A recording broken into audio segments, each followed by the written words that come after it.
দ্বিযোগের সাহায্যে r = a × 1 + cos θ কার্ডিওডের ক্ষেত্রফল নির্ণয়। এর আগেও আমরা এ ধরনের একটি ভিডিও দেখছি।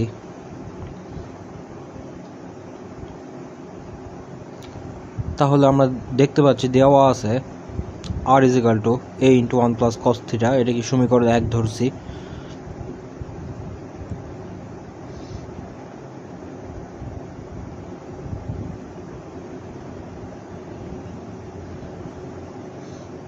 এবার r = 0 হলে cos θ = -1 লিখতে পারি আমরা।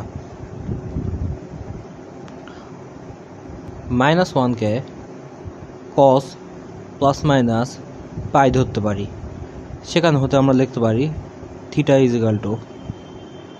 ±π।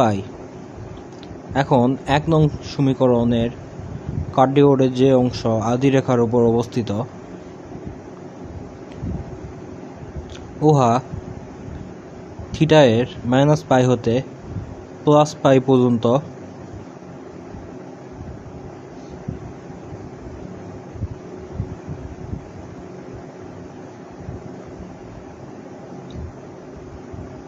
এবং r এর 0 হতে a × 1 + cos θ এর মধ্যে অবস্থিত। তাহলে ক্ষেত্রফল আমরা লিখতে পারি সর্বপ্রথম ইন্টিগ্রাল r dr, তারপরে আবার আমরা একবার θ এর সাপেক্ষে ইন্টিগ্রাল করব। সেক্ষেত্রে r dr এর ইন্টিগ্রালে r এর আপার লিমিট এবং লোয়ার লিমিট থাকবে, এবং θ এর সাপেক্ষে যে ইন্টিগ্রাল করব সেখানে θ এর আপার লিমিট এবং লোয়ার লিমিট থাকবে। আমরা তারপরে θ এর লোয়ার লিমিট যেটি ধরছি -π, সেটির বদলে যদি 0 লিখি তাহলে সামনে একটি 2 গুণ করে দেব।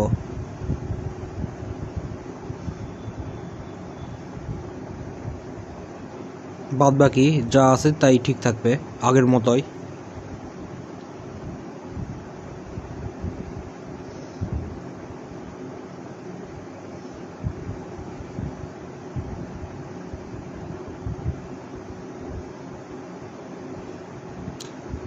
ইন্টিগ্রাল r dr এর সমাধান বের করলে আমরা পাই r² 2 এবং উক্ত ইন্টিগ্রালের আপার লিমিট এবং লোয়ার লিমিট।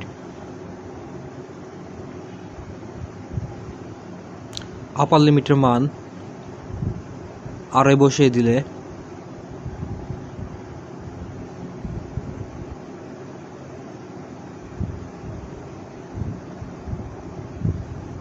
পরবর্তী লাইন আমরা pi integral a² × 1 + twice cos θ + cos² θ dθ।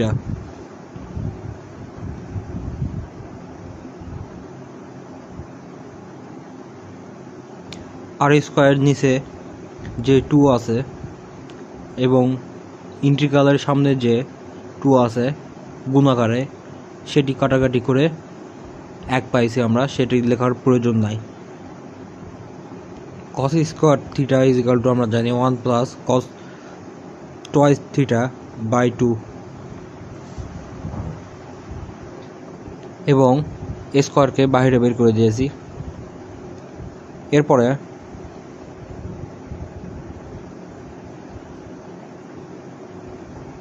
ভগ্নাংশের যে ফর্মুলা আছে সেই ফর্মুলা হতে আমরা লিখতে পারি 2 + 4 cos θ + 1 + cos twice θ/2। এটিকে dθ অনুযায়ী আমরা করব, ইন্টিগ্রেশন করব।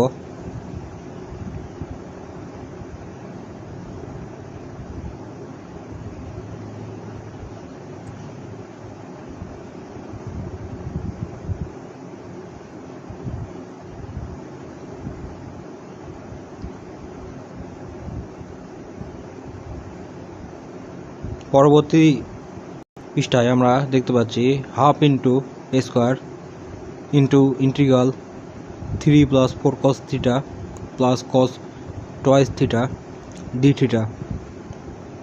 এতটুকু এর সমাধান বের করলে আমরা পাই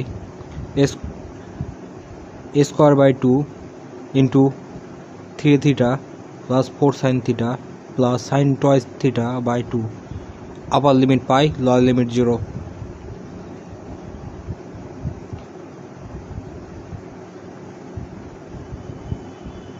আপার লিমিট থিটা এর মান বসে দিলে পাই a square by 2 into 3 pi plus 4 sine pi plus sign twice pi by 2।